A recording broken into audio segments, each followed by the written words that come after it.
don't ever think you can teach your kids too much into being prepared for any situation.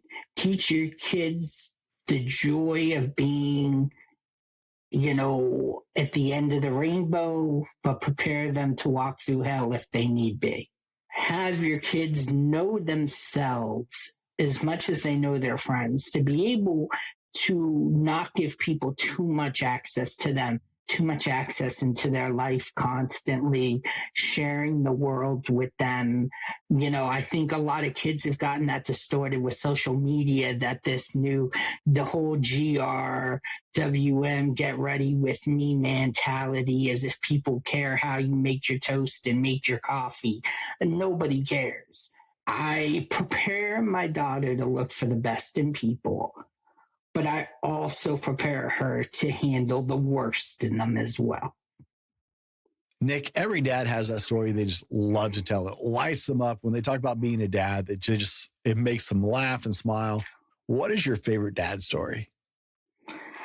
When my daughter inherited my competitive mentality for sports and playing in a 13 and older AAU tournament game, a girl kept slapping her wrist, and when she got a rebound, she cleared it out and hit the girl in the nose. Oh, when our children are very clearly our children, right? Like, yes. Oh, yep, that's definitely my kid. Gentlemen, I sleep on my pillow. I sleep on my pillow Giza sheets, and with my MyPillow body pillows to hold my back in place. I have MyPillow towels. My wife even wears MyPillow slippers. I would never recommend a company I don't personally use. We're proud to have Mike Lindell and MyPillow as the sponsors of our show. You can go to mypillow.com and use promo code TFM, super complicated, that's my parent company, The Fallible Man, code TFM for up to 80% off your order and free shipping on orders over $75 for our listeners. You're working with a great American company that is employee owned, and you're helping keep the show on the air so we can make more episodes just like this one. Let's get back to it.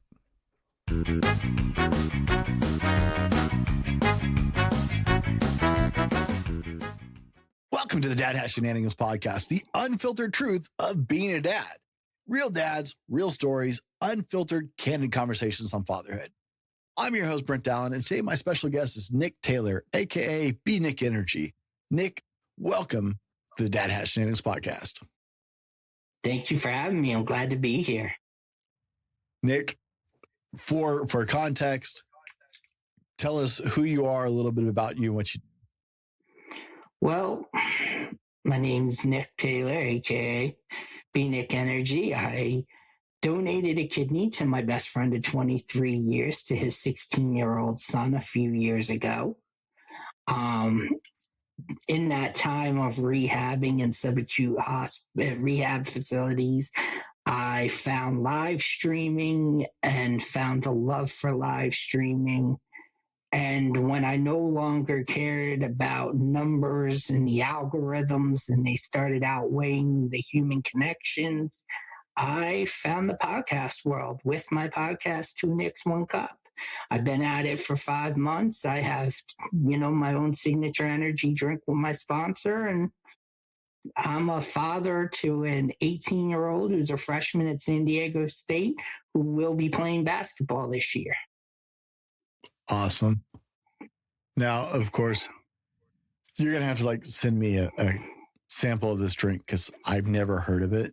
And I live on energy drinks, if you can't tell. I will completely send you a tub in the mail. You don't have to send me a big tub. Just send me a sample or whatever. It's a tub. It's got 120 servings in it. Just one scoop in Gatorade or water, whatever. It tastes amazing. Oh my God. Now I definitely have to try it. It does. Dude, the amount of money I spend on energy drinks a month is kind of stupid. So and on top of it, it's sugar-free. It's made out of 9 key essential vitamins. There's no crash. It's sustaining energy, and it tastes like blue raspberry lemonade. Tell me it mixes with bourbon, and I'm there. For sorry, It probably definitely would hold up. It probably would. Nick, you're wearing is that a Major League Baseball hat?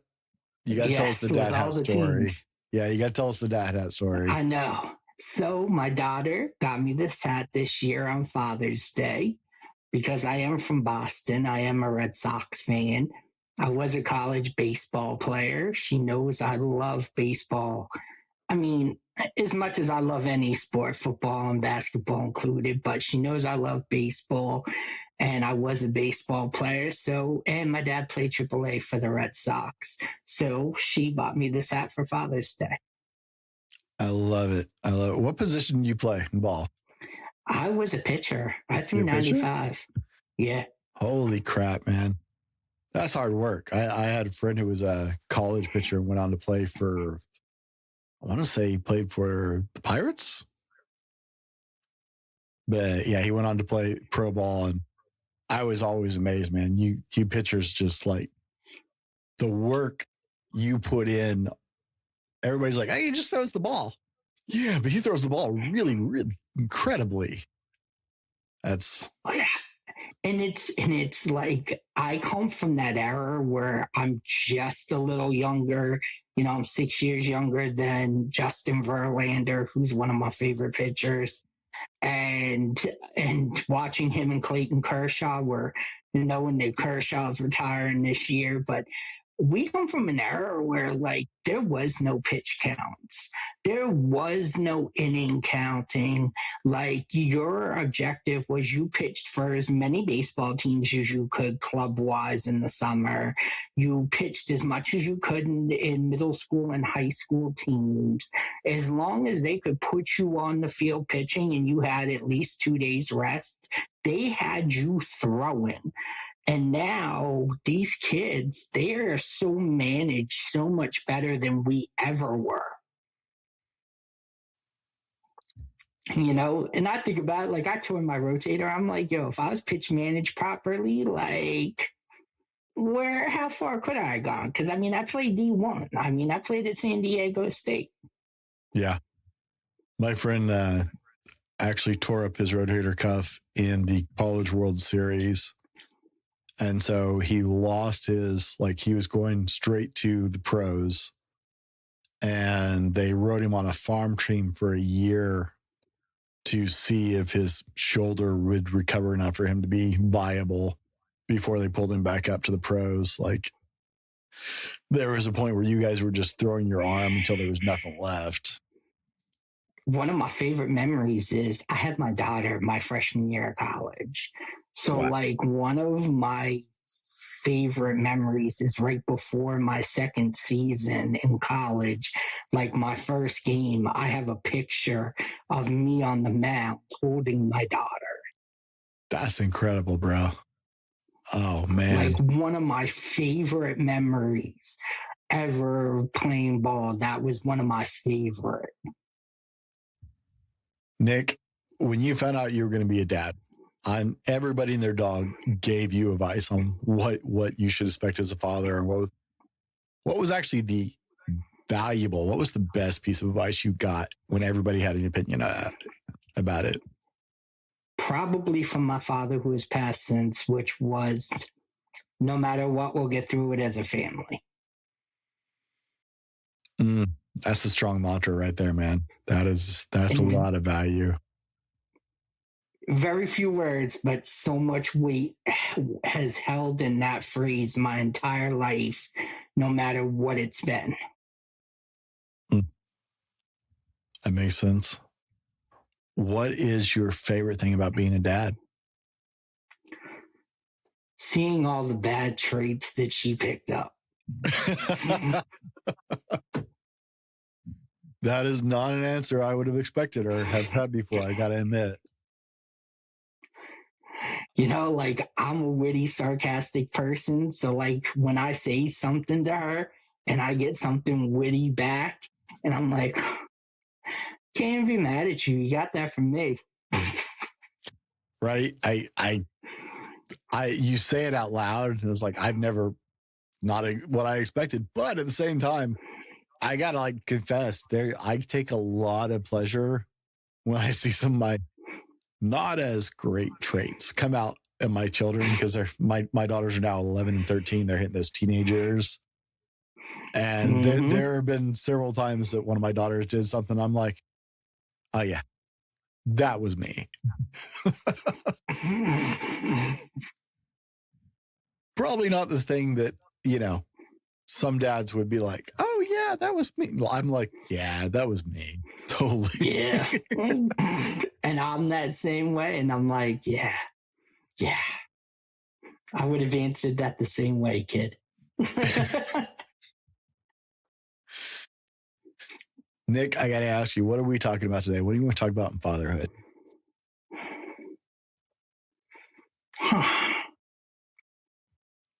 Do you feel that there is preparing your kids too much for the world that we live in today?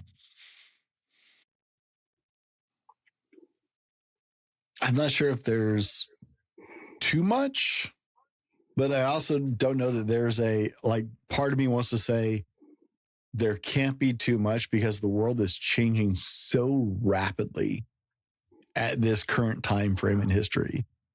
Like I'm a Gen Xer, and the world my children are growing up in is so radically different. It's got some of the same attributes, so radically different at the same time, where I always feel like I'm playing catch up. Does that make sense? I get it. I'm a Zennial. And to me, I've gotten the best of your generation. I know that from having a sister that's a Gen Xer. And I've also, being born in 89, I got that taste of, being a millennial. So I've gotten the both. And to me, I feel like, okay, I grew up in the city of Boston. I used to wake up in the summer, leave my house at 9 a.m., run with 6 kids till the lights came on in a city. And we were fine. I would never, ever let my daughter do that growing up. In the neighborhood, sure. But if I lived in a city, never what the way today is. And even now, people have said, because I do music festivals and I do concerts, I see a lot. So have I kind of prepped my daughter in life to be a little bit of a warrior and a lot of bit and not a victim? Yeah, I have. But I think we live in a world that's truly has more dangers today than when we were growing up. Yeah, I've had extensive conversations with people about that, because I don't think there's more crazy or more bad. I think it's more prevalent and less restrained, because we have reduced the consequences. We made it possible for, like, it was there when we were kids, but less bad people would take the risk of actually doing something truly horrendous, because in our generations, people wouldn't tolerate it, and there would be consequences. I feel like we've taken that away. And I also believe that we grew up in a society where definitely the kids today have social media. So when something happens in California, you hear about it by 5 o'clock news. Okay, if a kid goes missing or something happens or a crash, when we were kids, something could happen in California and you didn't hear about it for a week or two. Oh yeah. Like I definitely believe, the media's coverage has increased knowing evil. But then the part of me with my business, I believe that more people equals a higher risk. And then we're just way more populated now than we were kids too. Let me pause momentarily and thank you for including the forgotten generation. My wife is a Zennial. She gets so pissed because people lump her in with millennials. And she gets so angry. She's like, I'm not a fucking millennial. Like she gets so angry. I was like, I know Yes, you're not a we are millennial, baby. It's Zennial. okay. There's only a couple of years between us, but she's an 81 baby, and she gets so mad. She's like, I am not a millennial. I was like, I know that. I remember millennials. I'm old enough to remember millennial came for the fact of kids born into the 2000s. I remember when the big clock changed and everybody freaked out about Y2K and nothing happened. Right? That's where millennial came from. She's not a millennial. So thank you. Right. I'm going to tell her that tonight. Like when I get done recording this, my wife is going to light up when I'm like, you know what? I talked to Nick and he's like, no, we're zennials. Fuck that shit. We're not millennials. It will absolutely make her night. I know that sounds petty, We guys, grew but up until on you're a certain age, Everclear. right? It's a whole different thing. I look at kids like my kids' age, and I am so protective of my daughters. Like I am that absurdly protective father who probably like I try not to make my kids afraid of things, but I am that overprotective father who's like, are you looking in my daughter's direction? Great. I will hit you with a baseball bat for fun. You know, like I'm that Gen Xer. So, you know, but I look at and like yesterday, I let my daughters walk up. My oldest daughter's best friend was playing soccer. We lived less than a quarter mile from the soccer field for the junior high team. Like I can see it from my front door. And they wanted to go up and watch their friend play. And like, I actually had to like, okay, breathe, Brent. They can walk 2 blocks on their own. It is okay. Because quite honestly, like I was that kid who like, you know, I went out and came back when the street lights turned on. And that just meant I had to be on the street. We lived on a court street. There were lots of kids. So we'd be at someone's houses playing until our parents actually screamed for us. But the rule was we had to be on the street when the street lights came on. Right. Yeah. Now, like my kids are walking 2 blocks together, my 13-year-old and 11-year-old, and I'm like sweating bullets going, oh my God, they're going to get kidnapped. And now part of that comes from the fact that I did some work with a group out of LA called Saving Innocence that works with human trafficking and specifically child sex trafficking. And so I did an extensive, like, you know, 5 or 6 show coverage of Saving Innocence, working with them. And so I am more aware of it than some men are for sure. But like, that's the world we've changed to. Like, I'm looking at that 2 blocks between there and there. And I'm like, there's a lot of bad. I know most of our police force here in town. It's like, I live in a tiny town and there's a lot of bad crap that can be happening between point A and point B right now. And see, that's where I am, right? So, like, when I had to renew my security license this year, it was like an hour and a half of online trafficking signs to pay attention to, ways that people are doing it, where they're doing it. And then all of a sudden, I was so aware that, like, my podcast one day was like an hour and 15 minutes of like a PSA to women. Yup. I did several of those shows after working with Saving Innocence. I'm like, protect your children. Oh my God, they're all going to get kidnapped. You know what's crazy is I end every podcast, and it's funny because even my live chat will even type it out before I even say it, where I'm like, yeah, I'm wrapping up, you know, and I'll go through my outro and I'm like, you know what I say? Protect the women, protect the kids. And everybody will always type it out in the chat. And I think it's just hilarious that people watch my show so much that they know that's how I'm going to end it. But I end it that way all the time. Right? You're just like, do you know what's coming? Yeah, I know what's coming. I always end it with the world needs a little bit of kindness. So do something small. You don't know how much impact it will have. And you know what I always say? Protect the women, protect the kids. Nick, we're talking heavy things today. We talk about right? I think the plan was to talk about being there for your kids. Or did I miss that? Yeah, being there for your kids, the dangers in the world, Sorry, preparing your kids too much for the dangers of the world. I am so excited about this conversation with Nick. I've been looking forward to this conversation. So we're diving into safety, or being there, or where am I? Yep. Totally got lost in my own thoughts. Preparing your children for too much. And to me, I'm just saying, I prepare my daughter to look for the best in people, but I also prepare her to handle the worst in them as well. How do you go about, like, in the world we live in? Because I know there are a lot of dads out there like us who are looking at the world right now and, like, it's kind of effed up. Like, there's a lot of really shady crap going on in the world. And they're like me, who's stressing out about my kids walking 2.5 blocks on their own when we ran around wild till all hours of the night.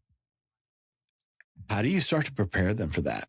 You work in security, you own a security company. How do you do that? The wildest is not only did my daughter go 2 blocks, but she went across country to college. And like, as a girl, I mean, you're not ready for that when it's your boy. I mean, but I only have one child, and it is my daughter. She is my legacy. She is my only one. So, and being a daughter in a party town, you know, I try to teach her to, I always say, make friends with one big guy on the football team and make sure that's the person you hang out with the most. Because you're less likely, if you catch an Uber, to think they're going to want to try to hit him with some chloroform. Because unfortunately, that stuff happens now. It's happening in Nashville. Unfortunately, it's stuff that's happening. So you try to teach your kid again, trying to teach her to be somewhat sober, even if she has a couple of drinks, again, you have to know kids are going to make mistakes. Nobody's perfect. I mean, come on, the nights I had in college, I don't even remember them. The best nights I ever had, I definitely don't remember. Right? Okay? I was told the next night it was the greatest night ever, but I don't remember anything. So to me, I try to tell her to stay in groups, stay with people she trusts. Fortunately, 2 of the girls that in her dorm room that she stays with are fellow athletes as well. So she's with people, birds of the same feather flock together. So I'm hoping, she said she's friends with them. So I hope she stays in a group. I try to tell her that. I mean, she's got mates, just don't make somebody innocent. They'll see the next day. I was so proud the other day. I was at a big community event, right, with one of my friends here in town. I've been blessed in the fact that my children's best friends are actually, like, my wife's best friend is their mom. And unlike a lot of situations where it's like, okay, that means I tolerate them, like, their dad is one of my closest friends. Like, him and I jive. So we have this great, amazing thing where their kids are best friends with my friends and their parents are our closest friends in the area, which is a huge, huge blessing. But we were at this big community event the other day, and my wife's friend was performing with the veterans group. They were up on stage singing, and my oldest daughter and her best friend walked away, right? And her dad looks over at her uncle and was like, did she even say she was leaving? Did she say she was going somewhere? And he's like, I know, she just walked away. And he's like, yeah, go ahead. Like, my friend is like, yeah, go ahead, just walk away, go get killed. He's like, the girl has no common sense about his daughter, right? I'm like, that's okay. She's with Abby. He's like, yeah, that makes it better because my daughter is the one who's going to pull out her pocket knife and scream and stab anybody trying to grab her friend.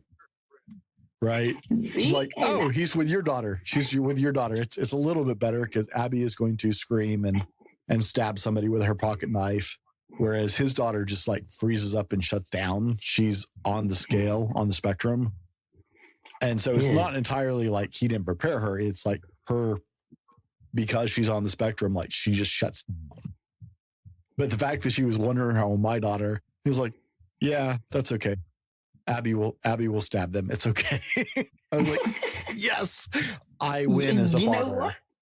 It makes you feel proud. Like, that's how it always was in high school. Like, my daughter trained with a couple of my friends that trained MMA. So, like, she just got around and hit the punching bag. I was okay with her learning some self-defense. Right? I went and lift weights. She went and learned self-defense. I was good with that. I don't feel, hey, so I'm raising a Sophie Cunningham. I'm okay with that.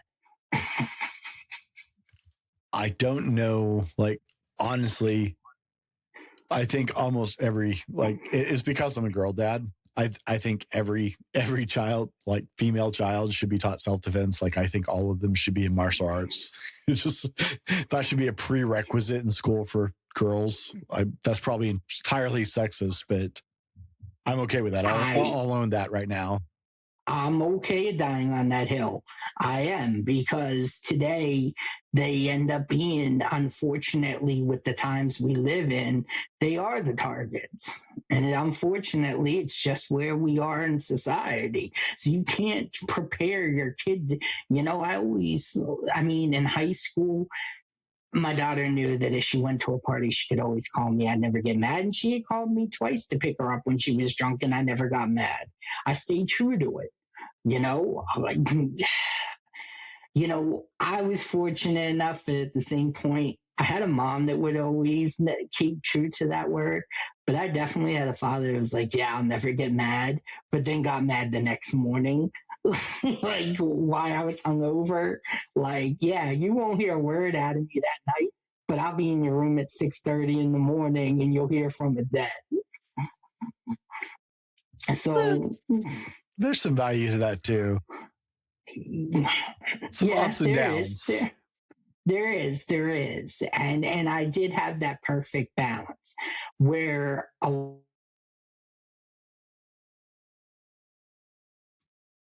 feel like my daughter really took to my structure.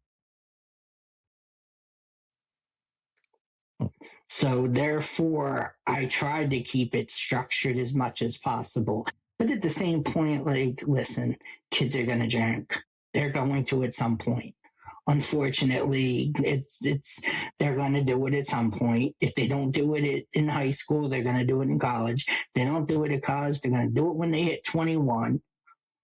Some point, most people are going to have an alcoholic beverage touch their lips. So you either make them feel safe and make them know they have a place to go. Exactly. And make them know they have a place they can go all the time. Or you make them fear you. I'd rather my daughter know I'm always on her side. Nick, let me ask you, because you do work in security and have a security company, right? And you generally do like large venues and big events. And strip clubs. And strip clubs, there. Well, there we go. Right. Situational awareness is something that I have tried to teach my children. I've taught them from the time they were little. It's like, your head moves first. You look before you move. You are aware of what is happening around you, right? Situational awareness stuff. There are a lot of dads who are like us, who are just like, oh my God, the world's going to kill my children. Right? We're all freaked out about this. We all, whether we want to admit it or not, like, this is what keeps fathers awake at night. What is some advice you would offer fathers on helping to make their children safe?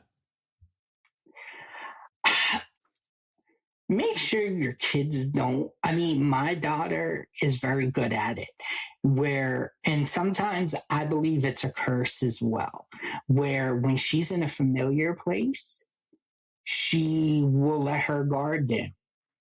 But if it's somewhere new, like she's called me and been like, Dad, I've been to 4 parties, frat parties since I've been in college. I've had maybe 3 drinks because it's an unfamiliar place. She keeps her guard up, and she's learned that much that if you don't know where you're at, to always keep your head on a swivel. But I mean, nowadays, and even with statistics, most of the time it's in places where you are comfortable. So you can only teach your kids to just always keep a circle around them that they can trust. That if they let their judgment down, that somebody is going to look at.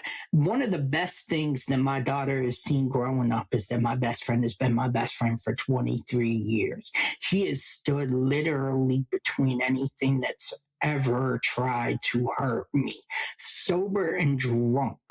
Okay. And that's even, a year we lived the closest to each other on the same block and we didn't even talk to each other for a year when we were 28 and hated each other for a year. And then until one night we were out and he came up to me and he was like, one way or another, whether we fight tonight or we talk tonight, this gets handled tonight. And we just ended up a little tussle on my front lawn and ended up fixing it and stayed best friends to the point he was the best man at my wedding. I was the best man at his, and his kid got my kidney. And at the end of the day, I always tell my daughter, she has a good friend back home here that's like that. But I always tell her, don't value having good people around you. And that groundwork goes in before you ever put yourself in a partying situation or any type of real danger. And if you know you're in a good circle, then you teach your kids to keep good quality people around them. It will lower the exposure. Most of the people I see that end up getting into stuff in music festivals are people that got shitty friends. Pardon my language. But they're people that end up straying from the group. Their friends are off doing their own thing and worrying about themselves, and they're off all by themselves, put in situations that nobody is there but my guys to protect them. I'm a huge, huge advocate of, like, I'm very careful about the circle I let around my children, right? Who I bring into their lives, the adults that are around them. And it is about teaching my children to be discerning about who is around them, who they allow access to them, right? I have to set that example as a father. So, what you're saying as far as like having those close friends, having those people that you can count on to help protect you even when you're not at your best really registers. But I think that starts with parents. You said your friend has been around you 28 years. Is that what you said? 23. 23. That's the amount of friends you actually keep that long in your life. I can count them on one hand right now.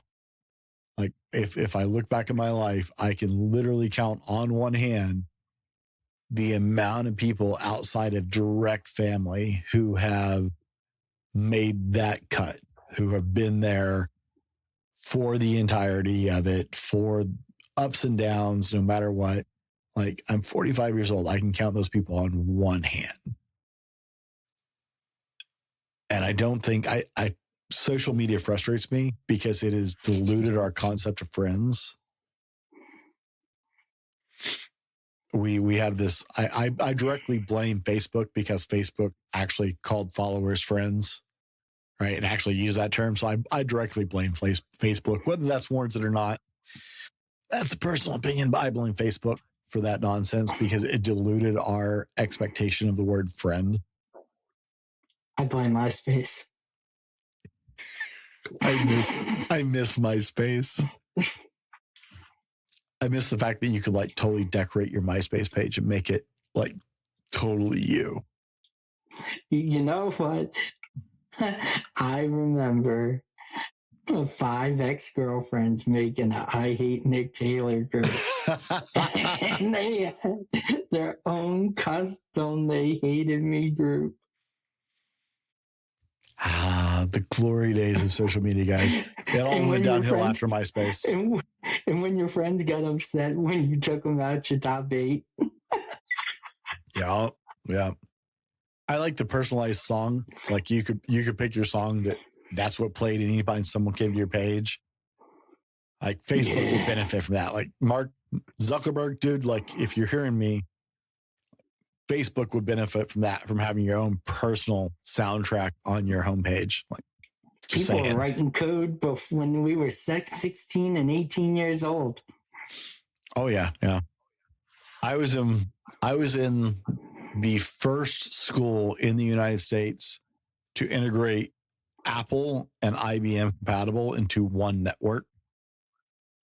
Like, of all the places, like I have no idea how it ended up, but I was in the first school in the nation to actually integrate. We had 1 Apple and 4 IBM compatibles in every classroom, and it was all on one system-wide network through every classroom in the school. What happened? One of my dear friends installed Wolfenstein 3D for the entire school. Listen, my daughter thinks I'm old as hell when I tell her I'm a Zennial and I grew up with encyclopedias and Yahoo as my search engine. Oh, yeah. And then you just got a whole bunch of numbers and dots and periods and commas anyway. Old school Oregon Trail, baby, on the Apple IIe's. I remember Oregon Trail and Carmen. Where in the world is Carmen Sandiego? Right. Oh, that was like groundbreaking when that came out. Yeah. Okay. We're dating ourselves pretty badly here. Yeah. Nick, what would you tell dads right now? Because like we have dads listening to this who have children, and they're as nervous as I am. They're as nervous as you are. They're worried about their kids in this current day and age. And let's face it, our world has gotten a little insane the last decade or so. What would you advise fathers? It's not a bad thing to teach your kids not to let friends have too much access to them in general. Can you expand on that a little? As far as teaching your kids, okay, great. You teach your kids to coexist and maintain friendships. Obviously, 23 years here, our second best friend, 20 years. Okay. At the end of the day, like I value friendships, but I also value my time alone too. And to have your kids know themselves as much as they know their friends, to be able to not give people too much access to them, too much access into their life, constantly sharing the world with them. You know, I think a lot of kids have gotten that distorted with social media, that the whole GRWM, get ready with me mentality, as if people care how you make your toast and make your coffee. And nobody cares. At the end of the day, there has to be time in which you have to yourself. And it's one thing to be there for people when they need you. It's another thing to just give people 24/7 accessibility in which you don't know yourself to be alone. Because if you know yourself to be alone, you know yourself enough to just be like, yeah, you know, that's not something I'm comfortable with. I'm cool just staying back tonight. I'll see y'all later. May keep you out of a bad situation because you have self-reliance as much as you do that codependency on friendships. Ever wonder what really happens behind the mic? When the lights go off and the polished show ends, well, that's when the real story begins. Join us on Patreon and get access to our exclusive Patreon-only podcast, Behind Closed Mics, fallible and unfiltered. The messy, honest truth of growing as a man, husband, father, and content creator. No scripts, no polish, just the highs, lows, and chaos of running multiple podcasts. I'm up to 4. Coaching, building a brand, working freelance as a podcast producer and digital marketer, and showing up as a husband and dad all at the same time. Plus, you get insider content from all 3 of my public shows, unique community opportunities, and direct interaction with me, available at every level. If you love what we do, and you're the kind of person who wants to know how the sausage is made, that's your cup of tea, well, guys, then you want to see in the back room. Join us at patreon.com/thefallibleman today. Nick, what is your best dad joke? Why couldn't the Melons get married? Why? Because they can't elope. Nick, what is something you learned about yourself when you became a... How quick childhood flies by. I definitely learned the quality of time. Nick, as we wind this plane down, where is the best place for people to connect with you? They can reach out to me on my Instagram at lowercase b Nick Energy. That's the letter B, Nick Energy _2025. All right. And tell us about your podcast while we got you here. Tell us about the podcast. 2 Nicks, 1 Cup. I mean, we talk about everything from current events to content creating to being parents to, talking about stuff that has to do with Halloween and Halloween idea for the kids and stuff like that this time of the year. So, yeah, we pretty much, and then every once in a while it's my therapy, and I just talk about the stuff that I know people feel, that I feel as well. And maybe it's just a heart-to-heart love session with the mic in you guys' ears. Nick, we've covered a lot of bases, predominantly sitting around our children being safe and making sure they're safe in this day and era. And that's a lot on the hearts of a lot of fathers right now. But if our dads heard nothing else today, what is the most important takeaway you want them to hear? Don't ever think you can teach your kids too much into being prepared for any situation. Teach your kids the joy of being, at the end of the rainbow, but prepare them to walk through hell if they need be. Guys, for myself and Nick, thanks for joining us today on the Dad Hat Shenanigans podcast.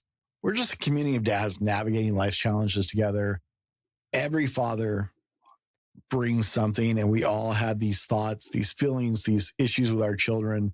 We have so much to learn from each other. Until next time, laugh, learn, and live the dad life.